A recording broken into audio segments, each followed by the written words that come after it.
obesity. From the marketing of this event, I used some statistics coming out of the CDD that shows that 1 of every 3 Americans is overweight, and which about 100 million, a little bit above that. And about 10% of those who are overweight, they are morbidly obese. That's over 10 million people. And in dealing with morbid obesity, and for the most part, drug-based approaches haven't generated results. There aren't any actually that are effective. And historically, either surgery or device-based approaches have been the preferred way of dealing with morbid obesity. And since the problem is on the rise, and it costs the country in direct cost about $75 billion. So if you calculate the indirect cost of that, hours lost, work, and accidents on the freeway, things like that, in addition to the complications that obesity leads to in terms of diabetes, cardiovascular disease, cancer, and so on, the cost to the healthcare system, of course, is enormous. So that's creating a big opportunity, particularly in the current climate, where there's an emphasis on cutting the cost of and improving the efficiency of the healthcare system. And this opportunity is making venture capitalists and entrepreneurs see the color green, particularly in the device space targeting obesity. And Bill, a couple of days ago when we had a conference call to discuss the subject matter, mentioned that there are about 70 venture-backed companies in the United States that are working on some kind of device approach in the area of obesity. That's a lot of companies, and obviously many of them are not going to make it, but that shows you the amount of interest in that space on the part of venture capitalists and other investors. And a number of these companies, as you've heard here, Goleta has a new company that is very well venture funded, and they have money from Allergan, Aberdare, and one of my favorite venture capital firms, Onset Medical. And there's another company in Carpinteria called Valentex, which also raised a lot of venture capital money. And in Orange County, our star is Reshape Medical.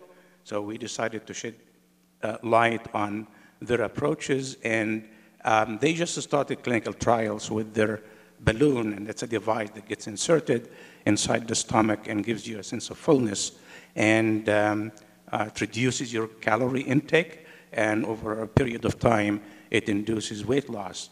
And company president, Mr. Bill Murray, is going to give an overview of the company and the technology, and Bill has over 20 years of experience in the device space, including a career with Medtronic, and then he got bitten by the entrepreneurial bug and decided to do Reshape Medical, which is also very well funded from venture sources. It is based in San Clemente, and as I mentioned, they started clinical studies of their balloon.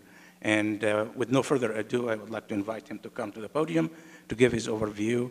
And after his overview, we're going to invite our panelists to come to the table, and then we're going to start an interesting discussion about the implications of these technologies from reimbursement and regulatory hurdles, all the way to market acceptance.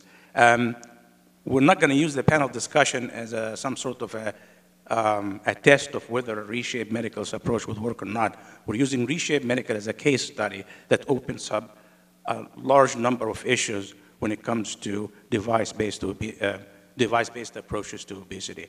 With that, Bill? As Ahmed said, I'm Bill Murray. I've been in the medical device industry for about 25 years. 18 of those years were with Medtronic. I ended up running the pacemaker business for Medtronic before it became cardiac rhythm management. This is my first startup company, and as I tell people, and since my chairman of the board here is here, I will make sure that I'm very positive on Reshape, but I should have gone to a startup 10 years ago. I just love what I'm doing. It's very empowering, and it's very dynamic every day. So a little bit more about Reshape Medical. See if this works here. Just briefly, the company was formed in 2005 by an incubator and Intersect Partners. George Wallace, who has been a very prolific innovator in this area, entrepreneur, Started the company with Dr. Andy Craig, who is an interventional radiologist out of Minnesota.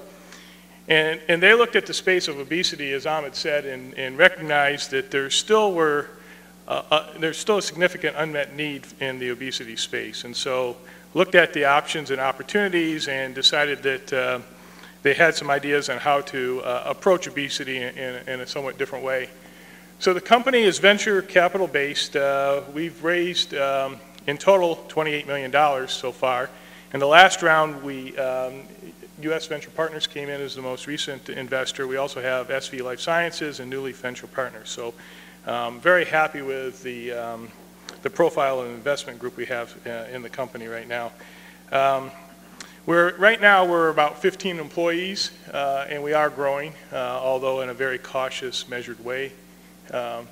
In terms of the company right now, we have over 100 clinical cases outside the U.S., and we started our pivotal U.S. trial last month in the U.S. And I'll just say a few very brief things. Coming from the medical device industry, clinical enrollment is one of the things that most startup companies have a huge challenge with. It's a very different situation with obesity. The demand and the patient, if you will, push versus having to pull and recruit patients.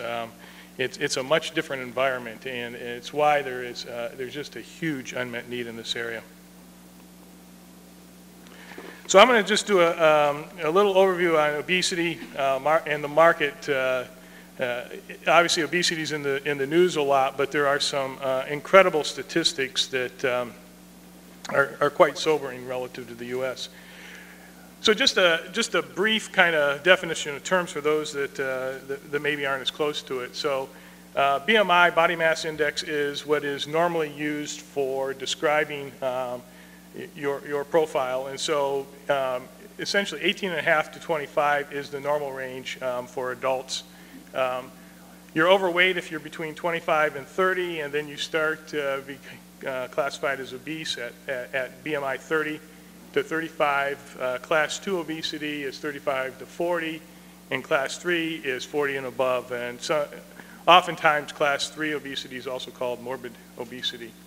And BMI is your weight in kilograms divided by your height in meters squared. Or in the English system, there's a conversion factor, but basically it's your weight divided by your height squared. This is some data from the CDC. It's on their website. This is from 1990, so 20 years ago. And this it's from the Behavioral Risk Factor Surveillance System.